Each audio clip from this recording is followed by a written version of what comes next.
Tier lists. Tier lists. I love tier lists so much. We all love tier lists. Our favorite games tier list. Our favorite music tier list. Our favorite weapons to use in a video game tier list. We've all had them for COD. We've seen those for fucking Battlefield. Speaking of Battlefield, Battlefield 6 is fun as fuck. Straight out the gate, that shit's fun as fuck. I can't lie. I love my favorite tier lists are Tarkov tier lists. Those are so fucking good. But today, I want to do a tier list on Wuthering Waves, specifically on the story we've had leading up to this point. That's what I want to have. We are, as we've seen, we saw the trailer. At least some of you have. Is we're reaching the finale of the Rena Sita arc, and god damn, what a time it has been! It has been an amazing time experiencing this story. So I want to go talk about this story and how I feel about 1.0 leading up to now, how I feel about it. That's what I want to feel like. So let's get to it. So, to be honest, it's kind of funny looking at this tier list now. It's like, wow, there really wasn't that many main stories to keep it a buck. In a weird way, primarily, like, if we look at this, damn, we were spoiled. I mean, it's only been a year, but still, though, it's pretty. No, it's pretty small, but I mean, they've been kicking it up. We've been cooking 2.4, 2.3, or 2.3, 2.5, and now 2.6 is probably going to be a main story as well. So, holy shit. But let's get to it. So, out the gate, what did I feel?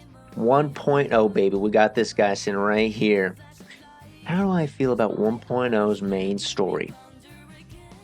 It was good to enjoy in the time. It actually was not too shabby. But looking back on it now, in comparison to what we have achieved in Wuthering Waves, by the way, I'm ranking these as in the Wuthering Waves sphere, so I'm not going to compare these stories to other games, or I'm not going to compare it to a fucking movie or a book I've read. So, be all in the WUWA sphere. How do I feel WUWA 1.0 ranks now? To be honest, probably a C.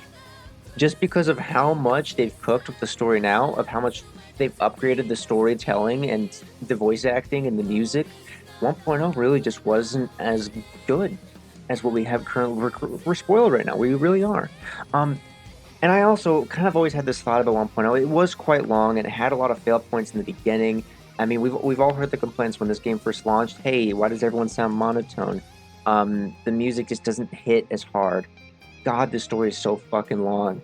And obviously they fixed all that. That shit's it's peak now. We got great, amazing voice acting, cinema voice acting. The voice actors kill it. The voice actor directors giving them perfect direction. The music, oh baby, we're listening to some bangers right now.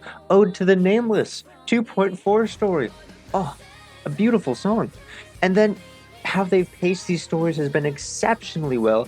Even the fight scenes, they've massively upgraded on the fight scene, the cutscenes. They're extended. And at 1.0, we got a couple of cutscenes, but it was very short. We're spoiled as fuck now, baby. We're getting these like you watch it, like you look at like 2.4, and like a good portion of it is just cinema cutscenes. So yeah, 1.0. We're in Charlie, baby. We're in C. But let's move on to 1.1. All right, 1.1. This is when we went through Jinxi's story. This is also when we got Chang Li. So, that's pretty fucking spicy. Let me fix my camera here. We are a little bit high. I don't know why we're so high. Not seeing all of me. I don't look that great, though, to be real. But 1.1. How am I feeling at 1.1? Obviously, I think it was definitely a better story than 1.0. 100%. It still had some of the issues. I don't remember the music, so obviously it didn't hit me as hard as well as it should have. I don't have anything bad about the story, but it still had that issues of how the monotone voice and the pacing wasn't so great. And that's just, I'm not so, you can't be surprised.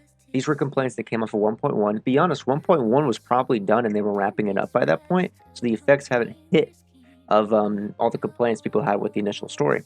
So I'm still going to give 1.1 a C, but it's going to be ahead of 1.0.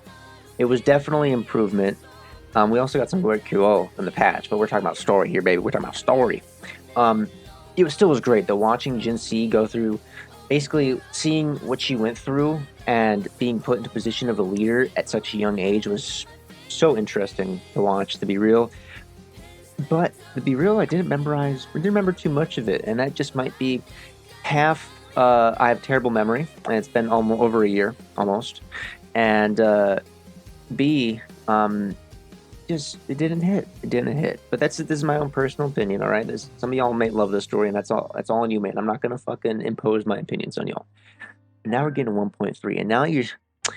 I'm telling you, baby, I love 1.3. We got a beautiful song, 1.3. When we first explored that under area of the Black Shores, it was amazing. I forget what the song is called. I have it on my fucking playlist. I listen to it every now and again. It's so great. Shorekeeper's story was so good. I know a lot of people didn't like the ending. You know, oh, the ending. Why did we save her right after we lost her? Maybe we could have stretched that for a patch or two. That's okay. At the end of 1.3, my reaction, I still remember this vividly. I never recorded it, obviously, because I wasn't making videos back then. I still remember it vividly. Vividly, I was playing with my friends, and we're all playing through it. And I just, at that ending, when they're playing the piano, I'm just back here. I'm laughing. I'm happy. I'm like, get the fuck out. That was such a fun experience to me. It really was. And that's why I'm ranking these. I'm ranking these how I felt about them. I was so fucking happy. And that's why 1.3 personally to me is jumping up there to an A, baby. Oh my god. I love 1.3. 1.3 I think was the peak of the 1.0 as a whole. The 1 point dot dot dot dot as a whole. Because I mean, to be honest, look, we only got 3 main stories and stuff.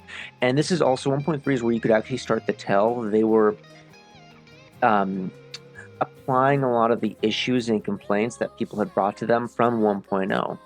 The pacing was a lot more, 1,000 times better paced. You definitely felt more drawn to the story as well. I think that's the issue with 1.1 and 1.0 is you never really drawn into the story, but 1.3 really drew you in, and I think that was the key thing.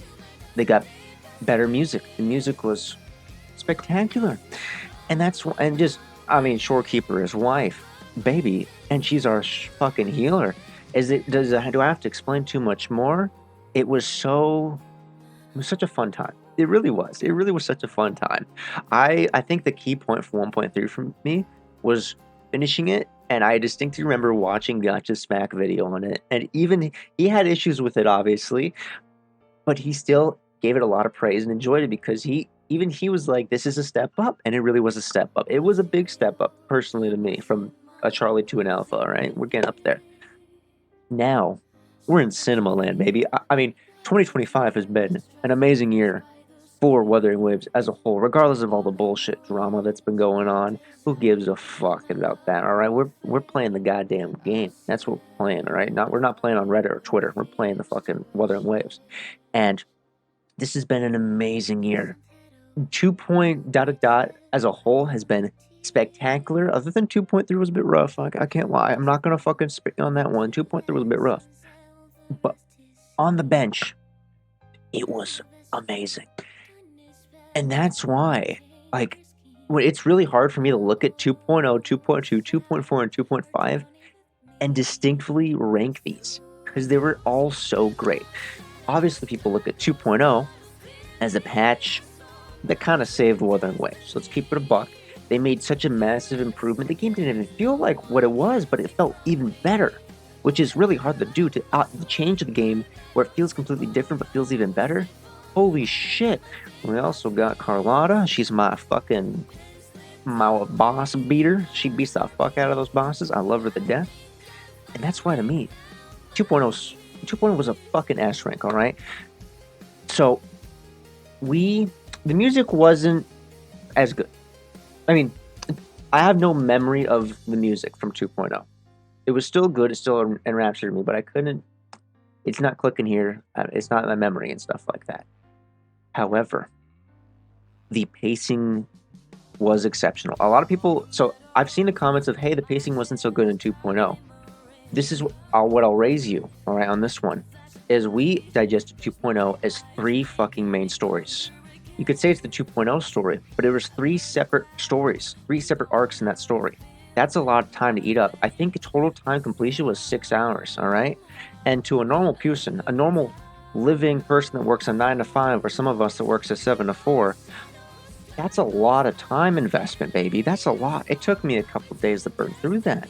And so if you break it down into each story I feel like was definitely a lot more well paced. So out the gate,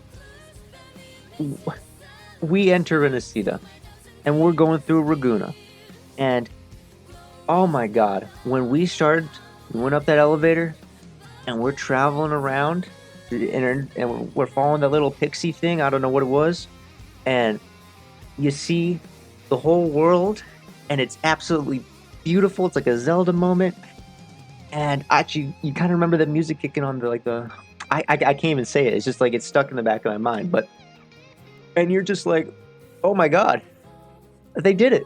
They really did it. It was one of those like holy shit moments. Like holy fuck, it was amazing.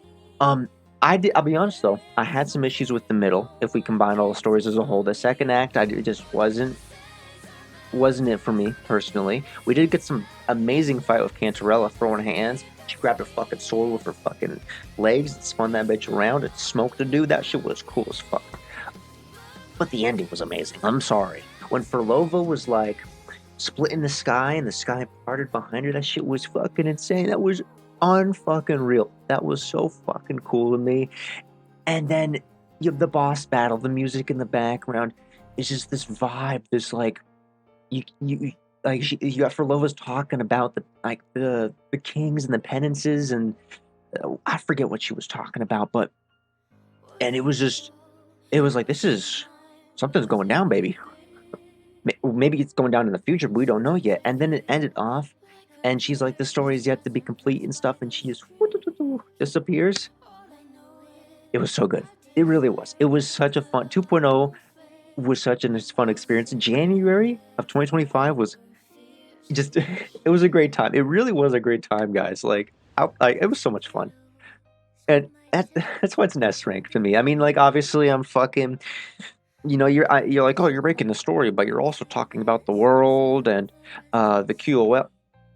Let me fucking ride my own boat, baby. All right, let me. It's my boat, baby. Let me cook. Let me cook. Let me drive the boat. Anyways, and then we had 2.1. It was good. Do 2.2. So people look at. So this is how people felt. I feel like in 2.1, leading up to 2.2, it was like, wow, 2.0 was amazing. They did such a good job. Yeah, there were some issues with the pacing and stuff like that, but overall, it was a fucking amazing story. 8.5, 9 out of 10s. Oh my god, it was so good. It was a massive improvement of what we had before. Maybe this was a fluke. Maybe Kuro, this was like one of those. We cooked for a moment and that was it. People were like, okay, this was maybe, people had some, because like the drastic change from 1.0's dots to 2.0 was just so drastic. You're like, maybe it was a fluke. And then 2.2 hit and people were like, oh my god, Kuro's serious. Kuro really gives a fuck about the story. They're really in digesting our complaints and our issues with the story and substantially improving it. Holy shit, it's like points on a graph, baby. 2.0 was that first point on the graph where you're like, wow, this was really good. Maybe this was a fluke, but then we got another one. We can draw a line between those 2 points and go, oh fuck, that's going up. That's going up, baby. That was so good. And people had some. I personally had some issues in the middle. Obviously, I'm not a big fan of do things in threes. All right, grab the 3 swords. I'm not a big fan of that, guys. I'm sorry. And it happened in 2.4 as well, but I'll let it slide because they did a good job. The middle was not so great, but those last 30 minutes, man, all those last 30 minutes, I distinctly remember finishing that story, and I watched every YouTuber, every content creator I could find to see what their reactions were because it was so fucking good. The fucking boss battle where you initially start fighting Fleur-Elise and then she freezes you. You're like, what the fuck is going on? And then Cartathea comes out and she gets knocked back and stuff, and you got this little like the walk animation. You're walking, and you got the sound in the background. We don't really hear it. The second she draws up that sword, right before she swings it down, and that music kicks in. Holy fuck! Vocals adding lyrics to this song. What a fucking cook. I'm sorry. That was the perfect fucking moment. That was amazing. It is one of the most, it's stuck in the back of my mind. I still go back and watch other people react to that. The reason I created this fucking channel was because I regretted I could not record that moment in my experience at the time because it was so amazing. I know that's strong words to say, but that's how good of it was. I regretted that moment. I regret the fact I could not record that moment in my experience because I wish I could look back on it and see my reaction. And it was so good. I still remember Fleur de Lis pulling back the sword, and the three swords line up, and they just go boom, boom, boom. It was so good. It was so fucking good. And the song's still playing. And then Cardathia just, she does a little dust thing, disappears. And then the boss battle was amazing. And they're like, you know what? We're going to let Rover switch between every element. Fuck it. Yes, that's exactly what I want. Holy shit. Being able to swap between every single element Rover had, from arrow to fucking, I'm having a bad moment, guys. The light and the dark. I know. All I play is Woo, and I forget fucking simple shit like that. All right, I'm sorry, but it was so much fun. It was so much fun. That boss battle was so good. I was swapping back and forth, activate ults and stuff like that. It was good. It was so much fun. And then the cutscene plays. The fight scene was amazing. And you blow through the walls. You parry your fucking attack back her, and you blow through the walls, and then the sword goes right through her. And you're like, oh, and the music starts kicking back in again. And then she starts falling and turns back into Cardathia. And the music's kind of kicking up again, but it's slow. And the second you grab onto her, it just, boom, plays right into it. It was so good. And John, it was, I still remember, I distinctly remember watching Gotcha Smack. I know I keep going to Gotcha Smack, but I love him. I love his content. When I think of story, I think about Gotcha Smack. When I want to get proper good criticism of story, I go watch him, and watching him go, "Hail Kuro, hail Kuro." It was so much fun. It was just like it was so good to watch. It was such a fun time to watch. But 100% 2.2 personally smokes 2.0. It smokes it. The pacing was better. The music was better. The story was better. The cutscenes were better. Dude, motherfuckers were crying at the end. I got a little teary-eyed. I was like, that was so good. Like, it was just like, it wasn't like I was sad or I was happy. It was just like, it was like a satisfied tear, And I know I stretched it on this 2.2, but let's rock into 2.4, right? The hype leading up to 2.4 was in fucking sane. Let's keep it a buck. The stream was amazingly done. And we also had a bad patch of 2.3, so a lot of people were expecting high expectations of 2.4, and they looked back on 2.2, they were like, are we gonna have a three-peat, baby? Is Kuro gonna pop the fuck off with a third cinema story? And they fucking did. Points on the graph, baby. 2.0, 2.0, 2.2, 2.4. The graph's going up. That's an upward angle, baby. We're going upwards, and it's not like a this. It's like a this. We're going up. All right. 2.4. Two stories. I actually like the fact that they were split. I'm not a guy. I play video games. I play a lot of video games. I spend most of my time playing video games. It's difficult for me to sit down for a long story. Like a 3-hour story is like, whew. That was a lot of work and stuff. Even when I'm invested. Splitting up those stories where each one was like an hour and a half to 2 hours, and the other one was about an hour and a half and stuff, I am actually glad about that. I really am. Because they hit so much harder in each individual story. It didn't feel like a slog going through it. It felt great. First half of the story. Introduction to Septimont. It was well done. Septimont looked amazing. Being able to fight in the arenas against other people was cool. Not players, but NPCs and stuff like that. It felt like I was actually fighting other champions with Lupa. Lupa's fine as fuck. I think we all understand. God damn, she's fucking hot as shit. But working through that. And then we get to the final arena, and there's this whole...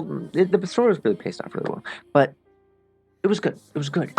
That final cutscene was amazing, where you're switching between you and Fleur de Lis. We got the flight as Fleur de Lis, which is cool, but we're switching back and forth between them, and the clock's going the thing going on there.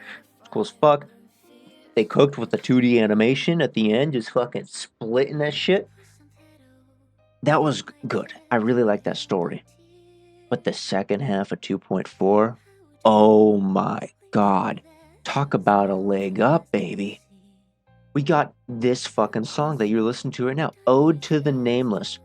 Holy shit, this is like a song of songs for me personally. I have this on my playlist. I probably have listened to this song hundreds of hours, at least 100 hours, because it's so good. It's a song that you could listen to without it being attached to a gacha or an anime, and just be a normal song, and you're like, damn, this shit's fucking good, baby.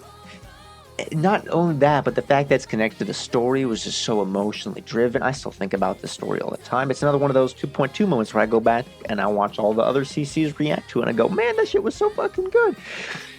Anyways, I had so much praise for this story, the later half of 2.4, because they made Cristoforo into a motherfucking villain. That man was laughing about Mia's death and stuff like that, and how brilliant it was and how amazing it was. That guy's a motherfucker. A lot of people were like, fuck you, I hate you. Anyways, it was so good. And it was very well paced. They did do that rule of three, which I'm not a big fan of. We did it with the mirrors, where you could see three different things. I don't like that. I'm sorry, guys. I know the rule of three is I'm not a big fan. If we make it a rule of two, maybe a rule of one. I still think 2.4 was especially the second half, amazingly paced. The fact that it was only an hour and a half, realistically, but it was so easy to understand and absorb, where you were drawn into that fucking story, and learning that Lupa was being kind of replaced with the Threnodian in a weird way, and Threnodian was drawing power and draining Lupa, and Lupa was like dying. It was like, whoa, what the fuck? Holy shit, this was insane. And Lupa's speech, good god, dude, I remember Lupa's speech when she's fucking yelling at the Threnodian, and she's, oh god, what was it? Man, the Griffin's Fortress, or it's like My City, the Griffin's Fortress and stuff, and the music kicks in, and you're like, oh my god, this shit was so good. It was so much fun. And that the boss battle was cool, but the cutscene at the end, where Mia turns back from being the Threnodian back into just Mia, and it's a fucking duel of champions, and this song is playing, and you're like, fuck, dude, this shit's so fucking good, man. It's so fucking good. Because even Lupa was like, I wish I could fight Mia again. She got to fight Mia again. And Mia wanted one last good fight. That's all she loved. It made me feel fucking empathy for a side character of an NPC that I never thought I would have. I was like, bring Mia back. Let her be a fucking 4-star. I don't care. It was so good. And it was an amazing fight scene. The song was great. We had a crazy guitar riff with that fucking boss battle. And then Lupa jumps out of the book, and it's so good. It was so good. 100%.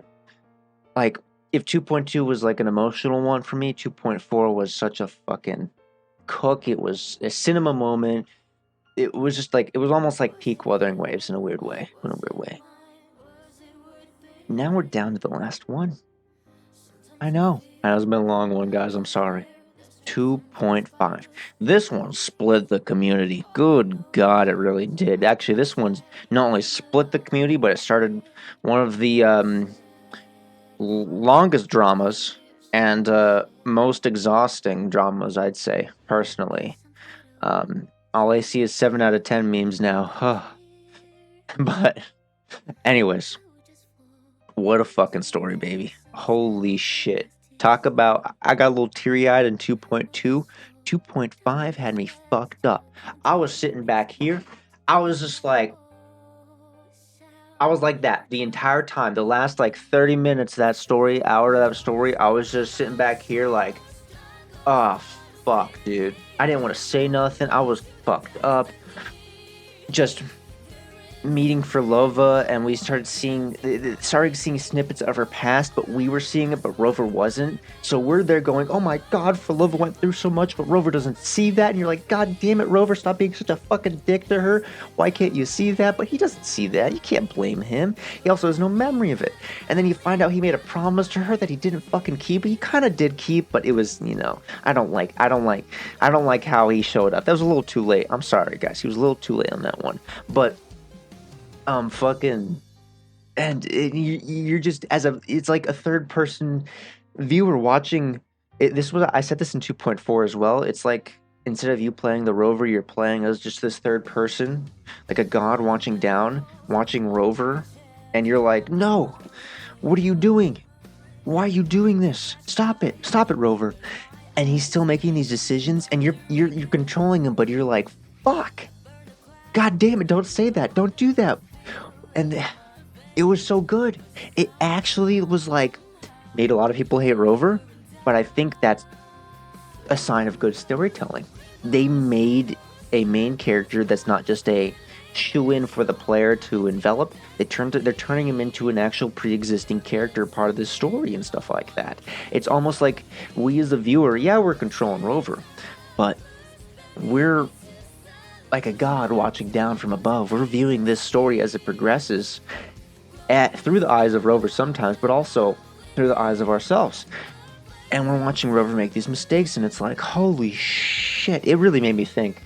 But yeah, we had some amazing cutscenes. Frolova cooked. I'm sorry. She did such a good job. I love her voice act. I know a lot of people don't like her voice. I fucking love it. I'm sorry that it's just such a sad voice. It really is, but it absorbed me. It really did. Her voice actor did such a great job. And at the end, and they have this back and forth, and neither side backs down, and you see it coming, and you're like, don't do it. And you don't believe this doesn't happen in Gacha. They don't kill fucking characters in Gacha. They don't pull characters that they don't kill characters that are gonna be 5 stars. They don't do that. And you're like, oh, they won't do it. But why does it look like they're gonna do it? Why does it look like they're gonna kill Frolova? But they won't do it, right? And then fucking Rover does it? Holy shit. I mean, talk however you want, whether she wanted it or not. I don't care, alright? I'm stuck in my own ways. But, and we got that amazing song. And she falls and she goes, I'm sorry. And she's playing the violin. Fuck, dude. I was, the last 10 minutes of that fucking stream, I was sitting here, my eyes were watery as fuck. I was doing this. I was like, fuck, man. I was so pissed. I wasn't pissed, but I was just like, fuck. Fuck. I was so mad. And you finished that up. Fuck, dude. I was so broken up about that. I finished that story. And when we got to see Frolova in her own Snarlosphere, I went to my balcony, I grabbed a beer, and I sat there, and I drank my beer, and I smoked a couple cigarettes, and I was like, oh, I don't want to talk to nobody today. That's a good sign. That means they drew me into the story. And I think it took me a day or two to actually get back on and play that game. I pressed play to start it, and I was like, whew, all right, I'm ready to play Wuthering Waves again. That's a good story. I know, some of y'all are tough cookies, all right? You're tough cookies to crack. This story won't make you cry, all right? It made me cry, though. I'm not a tough cookie. But that's why, for 2.5, this one's a tough one for me, because I think 2.4 was better paced than 2.5. 2.5 is quite long. 3 hours, and I was kind of moving with a purpose, but I understood everything. 3 hours is a lot of time. I know it's short in Gachaverse, but that's a long time in other games. But that was my only issue with 2.5. How 2.5 made me feel was an 11 out of 10. How 2.4 made me feel was a 10 out of 10. What I ranked this one as is a 9.10. How I ranked 2.5 realistically is 10 out of 10 or 9.5 out of 10. But 2.5 made me feel 11 out of 10. And that's the most important thing. It's my favorite patch so far. Favorite story so far. It's not my favorite patch, but it's my favorite story.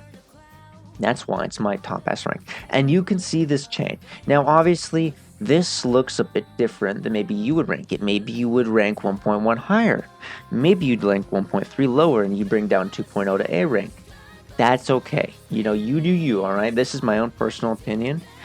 And that's it. I hope you enjoyed. What a fucking story. We have the finale rolling up, and goddamn, I'm excited. I'm excited. It's almost bittersweet coming up to the end of this story, but I have faith. We have points on a graph. We have 1, 2, 3, 4 points on a graph, baby. 4 points on a graph that we're going up. I love it. I love it. And I just know we're gonna go farther. All right. Hell, I'd be happy if this. I won't say I'd be happy. But I'd be content if the story stayed at such a well done, voice acted. Music was this good. Pacing was this good, and that would be amazing. Obviously, there's room for improvement at this point. I'm nitpicking. But who's ready for the finale of Renacida? I am ready. Anyways, hope you all enjoyed. If you did, a like or subscribe will be much appreciated. Let me know how y'all feel down below. Please do. I love this story. I love how they've done it in 2.0, obviously, as you can tell. I had some issues in 1.0. I think we all did. But I think you cannot deny the fact that when it comes to the story, Kuro, Wuthering Waves, have massively improved to the extent that is almost unbelievable how much they've improved. And that's all. But anyways, goodbye, y'all. Go away now, and ciao.